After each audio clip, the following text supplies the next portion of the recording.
To talk about this game, we have to go back to the 9th of December 2017 when Leeds took on Queen's Park Rangers at Loftus Road. A key Maruf hat-trick for the Whites secured all 3 points, but little did they know that that would be the one victory in the past 6 years going to London. Since then, Leeds have had some absolute shockers in London, getting humped by Brentford, Millwall and Fulham, to name a few. But this Monday, it just feels different. There's excitement in the air, the tension is palpable, and in this video, I'm going to go through the reasons why Leeds will end their London Hoodoo with a victory against West Ham on Monday. As always, if you could like and subscribe, that would be very much appreciated. And let me know down below what you think will happen on Monday. Let's get into it. Now look, last time we played West Ham, I don't think we played that bad. We had 66% possession, we were controlling the game, we were controlling the tempo of the ball. It's just what they were doing is crucifying us on that counter-attack. The way they were getting at us was just spamming crosses left, right and centre. I thought I was playing FIFA 15. I thought West Ham had signed Marilyn Mandzukic or something. Like, they were honestly just abusing it, especially from set pieces, either whipping it in from deep, getting Cresswell on it from the left, or taking corners as their 2 goals came from.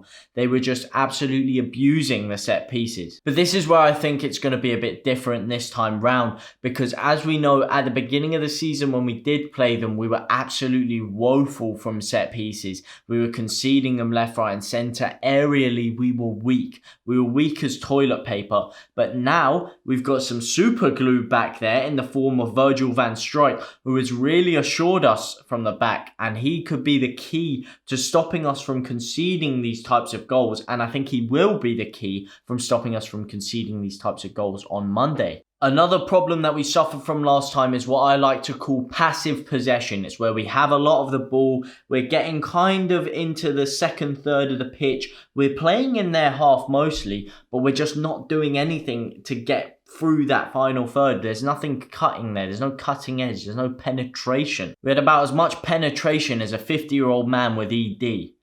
Absolute zilch. Nada. Nothing.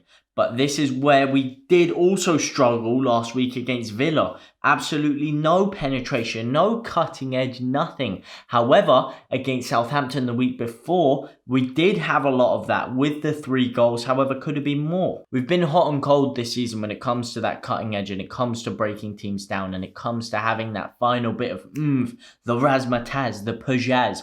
But there's one man that's going to bring that. There's one man that always brings that, and his name is RAPHINHA. I don't feel like RAPHINHA had his best game against Villa, but when he doesn't have his best game one week, he always responds. He is so hungry, that guy. Honestly, if he misses a chance, if he misplaces a pass, if he does something stupid, if he plays a bad game, he is so angry at himself, and he is determined to fix that for the next game.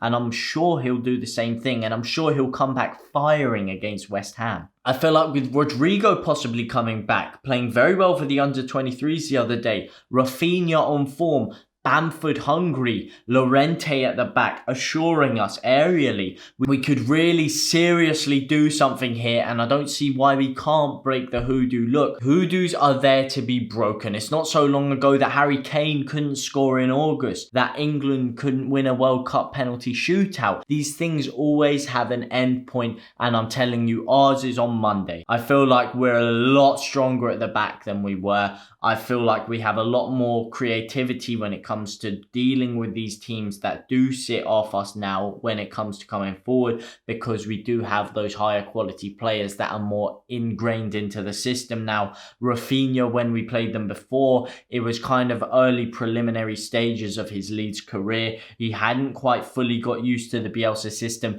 He has now though, and he will cause them a lot of problems. I feel like he could link up with BAMFORD very well, and we could cause them quite a few issues, and I feel like we will get the victory. Now, there's only one thing that is scaring me, and that is Mr. Messi Lingard himself, Mr. Lingardinho, Mr. Ballon d'Or winner. The guy's a meme, let's be real here, he's a joke, but he's also class. The guy, when he was at Man U, he was constantly ridiculed and slated, this and that. I've always had, some sort of a rating for the guy. I said, you know what? The guy, when I've seen him for England, he's done no wrong. Let's be real here. When he came on against Netherlands in the Nations League, he was only a pubic hair offside, where he could have got us through to the final of the tournament, scoring the winner. The guy has done the business for England, so for that, I've always respected him. And I just hope he doesn't do the business for West Ham on the week, because West Ham have looked a lot more frightening with Lingard in there. He offers them another dimension going forward. He just gives them something they didn't quite have before. He injects a bit of unpredictability, a bit of pace here, a bit of clinicality there. And let's be real, his shot is actually fantastic. Do you remember the goal he scored against Panama in the World Cup? Absolutely rocketed it top bins. The goal he scored in the final. Look, I feel like the guy is going to be their ace in the hole on this weekend.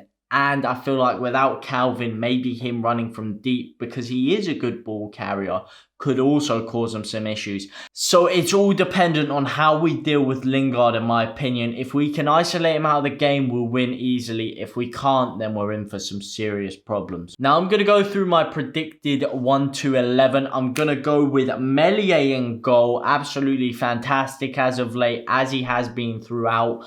I'd say 80% of the year, barring a few performances, but those kind of things are going to happen, especially when you're 20 years old.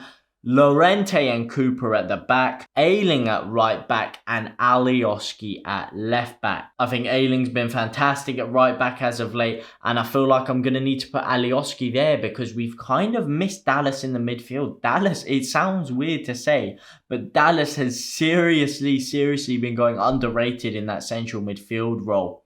So I think him being in there could be pivotal. I feel like his energy is going to be very necessary in dealing with those runners, the likes of Antonio, the likes of Lingard, and the likes of possibly a Saeed Benrahma playing. I'm going to go with Verge in that central holding midfield role. I feel like we're definitely going to need his aerial presence because, as we saw last time, they absolutely dismantled us with the set pieces and the aerial balls. So we're going to need him back there for sure. I'm going to need Dallas and Klitsch in the midfield. Dallas, like I say, really underrated in that midfield role. Klitsch, we all know about Klitsch. The guy does the business week in, week out. He is so consistently getting those 7 out of 10 performances. And as of late has been coming back to Klitsch of old and is really exciting me. I do feel like one of them will come off at half-time, maybe the 60th minute for Rodrigo. Give us a bit of something different if things aren't going well. Or even if they are, just something that, something new for West Ham to contend with. Because I do feel like Rodrigo is getting to that point where he is just about match fit and he's going to need to be eased back into the squad. Now, the left is a key point for debate. Do you go with Costa? Do you go with Harrison? In my opinion, I'm going to go with Harrison. He didn't play well the past few weeks. He has had a few off games. Costa's come into the side and he did have his crack on the weekend. I don't think he played necessarily too bad against Villa, but he didn't set the world alight, and I do think I will give Jack Harrison the opportunity this week. However, if he isn't playing well, again, hook him off at half-time, bring Costa on. Let's see that happen. But I do think Jack Harrison will play, and I do think he'll play well. Unlike the left-hand side, there is absolutely no contention for the right-hand side. There's only one man that's going there, and his name is RAPHINHA. Belotti, the guy is absolutely class. I'm not going to say any more about him. I wax lyrical about him week in, week out. The guy is a Ballon d'Or winner in the making. I will say no more. And up top, the king, the main man, the guy that's going to do it for England in the Euros, Sir Patrick Bamford. Could he cause them some issues aerially? Will they have enough? Will Ogbonna be able to deal with his frightening strength, his agility, his finishing, his poise, his class, his determination? I don't know. We'll find out on Monday. That's who I think we'll play with. Who do you think we'll line up with? Who do you think West Ham will line up with? And who do you think will get the victory? I've already put my balls on the table and said that I think we will end our London Hoodoo, and I can only pray we do it. It's time for us to grab the ball by the horns and do the business in London. Come on.